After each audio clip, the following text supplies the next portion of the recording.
At the beginning of The Walking Dead, Rick Grimes is a former sheriff's deputy who has been in a coma for several weeks following a shooting.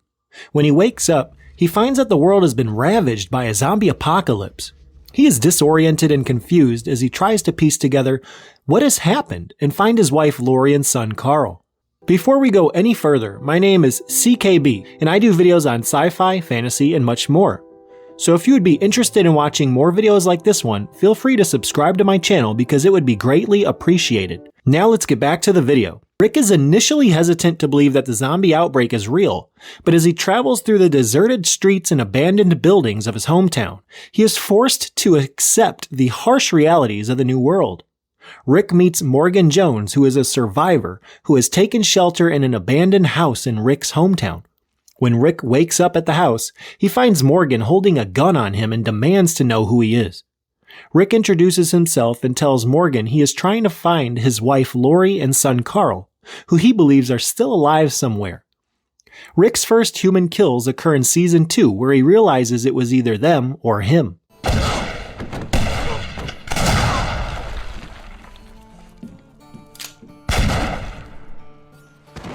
And then even more human kills when he arrives at the prison and the prisoners become a threat. This is probably the first glimpse we get that lets the audience know that Shane has been right about doing anything to survive, and I mean anything. In Season 3 of The Walking Dead, Glenn and Maggie are taken captive by the Governor, the leader of a group of survivors living in the town of Woodbury. The Governor is a ruthless and paranoid man who is determined to protect his community at any cost, and he sees Rick's group as a threat. When Rick and the other survivors learn that Glenn and Maggie had been taken, they set out to rescue them and bring them back home.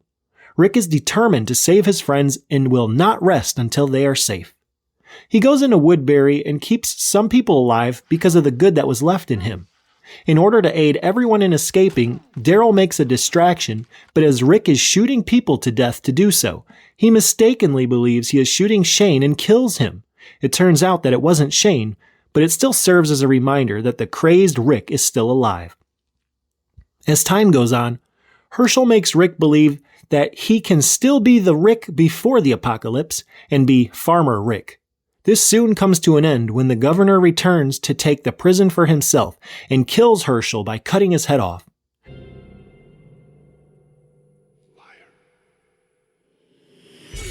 Rick sees red and immediately Rick and the group start to shoot.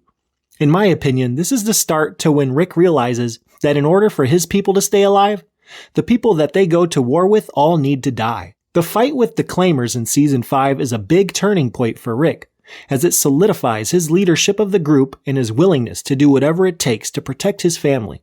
When held hostage, he sees and understands that humans can be even more dangerous than zombies, as he sees Daryl being beaten, Michonne held at gunpoint, and Carl being pinned down. He bites Joe's throat out and repeatedly stabs the man that had Carl hostage. Fortunately, this isn't another phone to heaven incident, and he and Daryl quickly engage in a meaningful dialogue. Nevertheless, it is clear that Rick has changed because he had to. As the group arrives in Terminus, you can already tell Rick isn't taking any more chances. He seems to take notice of the room, and he makes sure he and the group aren't in any danger. Gareth puts his brother in charge of taking them on a tour of the place and getting them something to eat. As everything seems to be fine, Rick notices that the people of Terminus are wearing items that belong to Glenn, Maggie, and the others of his group. He takes a hostage and a shootout breaks out. What else is new? What the group needs is a full-on badass Rick, and based on this scene, that's exactly who they got. They're fucking with the wrong people. When the group escapes from Terminus, they end up at a church where they take shelter. Gareth and the rest of his cannibal friends find out where they are, and Rick knows this. The group follows Rick into the woods in order to trick Gareth into thinking Rick actually left the church unmanned. Out of nowhere, 2 bullets are fired, quickly murdering 2 of Gareth's friends. Gareth tries to persuade Rick to release him and his remaining friends. He swears they won't ever run into each other again. But after that, Rick says one of his best lines. Besides, I already made you a promise. Before you know it, Rick is repeatedly whacking Gareth with the machete, reducing him to little more than a lump of mush. Rick was an innocent man, but as time went on, he understood what Shane actually meant when he said, "You have to fight to live."